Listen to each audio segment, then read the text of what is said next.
Back Janasena నుంచి రావు సౌజన్య గారు ఉన్నారు. నమస్తే అండి. బ్రేక్ఫాస్ట్ న్యూస్ కి స్వాగతం. ఈయన చంద్రబాబు గారితో కలిసి మీ జనసేన అధినేత పవన్ కళ్యాణ్ గారు ఈరోజు వెళ్తున్నారు. సో పూర్తి స్థాయి ప్రక్షాళన జరిగి అంతా బాగా వస్తుంది. ఫార్మ్ 76 దుర్వినియోగాలన్నిటికీ కంప్లీట్గా అన్నీ జరిగిపోయి నీట్గా వస్తుందని అనుకుంటున్నారా? జయేంద్ర గారు, మీకు అలానే ప్యానల్ ఉన్న సభ్యులకి, ఏబిఎన్ వీక్షకులందరికీ కూడా నా నమస్కారాలండి. ఈరోజు పవన్ కళ్యాణ్ గారు అలాగే చంద్రబాబు నాయుడు గారు ఈ కేంద్ర ఎన్నికల కమిషన్ ని కలవటానికి, అలాగే ఏదైతే ముఖ్య అంశాలు ఉన్నాయి బిఎల్ఓల విషయంగా కానీ లేదంటే వాలంటీర్ల విషయంగా కానీ, ఏదైతే ఈ ఓటర్ నమోదు ప్రక్రియలో జరిగిన అవకతవకల విషయంగా వాళ్ళు అక్కడ రిప్రజెంటేషన్ ఇచ్చే పరిస్థితి ఉంది. అయితే ఎవరైనా సరే ఆశాభావం మాత్రం వ్యక్తం చేయగలమండి. ఏంటంటే ఒక మంచి జరగాలి, మంచి జరిగితే బెటర్ ఉండాలి అని చెప్పి మాత్రమే మనం ఆలోచించగలం. కానీ అక్కడ ఏం జరుగుతుంది అనేది మనం అంటే కేంద్ర ఎన్నికల కమిషన్ కాబట్టి వాళ్ళు పూర్తి స్థాయిగా వాళ్ళ పని వాళ్ళు చేస్తారనే సరే నమ్మకం ఉండాలి మనందరికీ కూడా. ఎందుకంటే మీరు గమనించినట్టయితే 14 లక్షల పైన ఫార్మ్స్ వచ్చినప్పటికి 5 లక్షల పైచిలకు మంది దొంగ ఓటర్లు ఉన్నారు అని చెప్పని వాళ్ళే తొలగించిన ప్రక్రియలో అంటే దాదాపు 50%. అంటే అంత దారుణంగా ఈ వైసీపీ వాళ్ళు ఎలాంటి దారుణాలు చేశారనేది అక్కడ తేటతలం అయిపోయింది, ప్రతి ఒక్కరికి అర్థమైన విషయమే.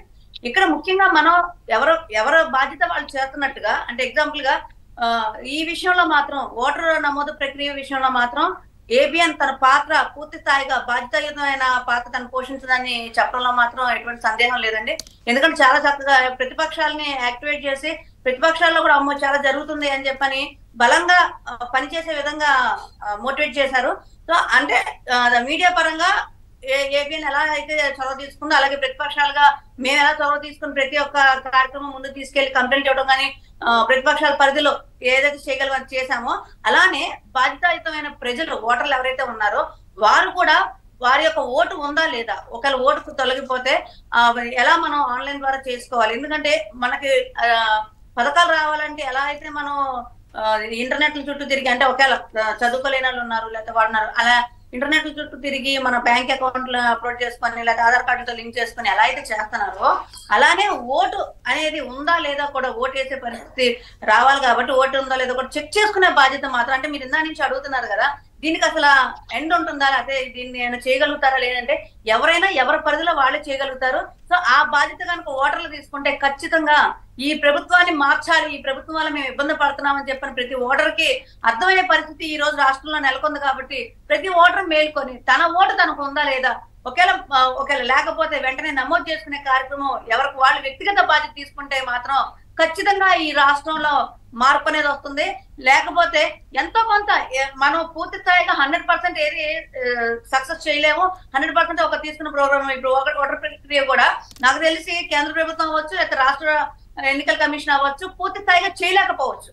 మాక్సిమం సగం 50% చేశారు అంటే ఇంకా అదే మెచ్చుకో. లాస్ట్ టైం తో పోలిస్తే పర్లేదు అడ్జస్ట్ అయిపోతున్నారా అందరూ? ఎంతకు వస్తే అంతకంతే జరగని దాంతో పాటు అడ్జస్ట్ అయ్యి ఎలక్షన్ కి వెళ్దామని ఫిక్స్ అయ్యారా ఏంటి? ఇక్కడ ఒక పాయింట్, మీ జనసేన అధినేత పవన్ కళ్యాణ్ గారికి కేంద్రంలో ఉన్న పెద్దలతో, మోదీ గారితో, అమిత్ షా గారితో అంతా సన్నిహిత సంబంధాలు ఉన్నప్పుడు, వాళ్ళు రిప్రజెంటేషన్ ఇస్తున్నప్పుడు, మీరందరూ కలిసి పోరాడుతున్నప్పుడు ఎందుకు కేంద్రంపై ఒత్తిడి తెచ్చి మీరందరూ కలిసి ఎందుకు వెళ్ళట్లేదు? అంటే అప్పుడు వినీష్ గారు మాట అన్నారు, మేమే బాధితులు ఇవ్వండి, కాన్వాయ్పై మేమే రాళ్ళు ఎంచుకున్నామండి, మేమే తన్నులు తిన్నామండి. కేంద్రంలో ఉన్న పార్టీ తన్నులు తింటేంటి? ఇక్కడ ఒకటండి, ఎవరైనా సరే ఎవరి బాధ్యతలు వాళ్ళు నిర్వర్తించగలరు. ఇక్కడ రాష్ట్ర ప్రభుత్వం, రాష్ట్రం తరఫున రాష్ట్ర బీజేపీ, జనసేన, అలానే టీడీపీ, అలానే మిగతా మిత్రపక్షాలు లేకపోతే ప్రతిపక్షాలు ఏ పార్టీ ఉన్నా ఆ పార్టీ ప్రతి ఒక్కళ్ళు కూడా ఈ ఓటు నమోదు కార్యక్రమంలో వాళ్ళ యొక్క పాత్ర వాళ్ళు బలంగా నిర్వహిస్తున్నారు. సో అది కేంద్రానికి వెళ్తుంది. కేంద్రం కూడా అసలు చెప్పకుండానో లేకపోతే ఈ వాళ్ళని ఇన్ఫ్లుయెన్స్ చేసే పరిస్థితి కేంద్రానికి కూడా ఉండదు నాకు తెలిసి. చెప్పడం వరకే బాధ్యత. ఇదేదో జరుగుతుంది ఇక్కడ ఏపీలో కొంచెం చూడండి అని చెప్తారు తప్పితే వాళ్ళ మీద మీరు చర్యలు తీసుకోవాలి లేకపోతే ఇంకోటి అని నేను అనుకుంటున్నా. ఎందుకంటే అది ఒక ఇండివిజువల్ కమిషన్ కాబట్టి దాని మీద ఎవరు ఒత్తిళ్ళు ఉండవు. ఇంకా రాష్ట్ర కమిషన్ కన్నా ఉంటదేమో కానీ ఎన్నికల కమిషన్ మీద, కేంద్ర ఎన్నికల కమిషన్ మీద పూర్తి స్థాయిగా రాజకీయ ఒత్తిళ్లు ఉండవు అని చెప్పని మా భావన. అంటే గవర్నమెంట్స్ ఒక పాయింట్ రైజ్ చేస్తున్నారు. పుల్లారావు గారు చెప్పండి. ఒకటి సౌజన్య గారు, ఒక చిన్న విషయం ఏంటంటే ఎలక్షన్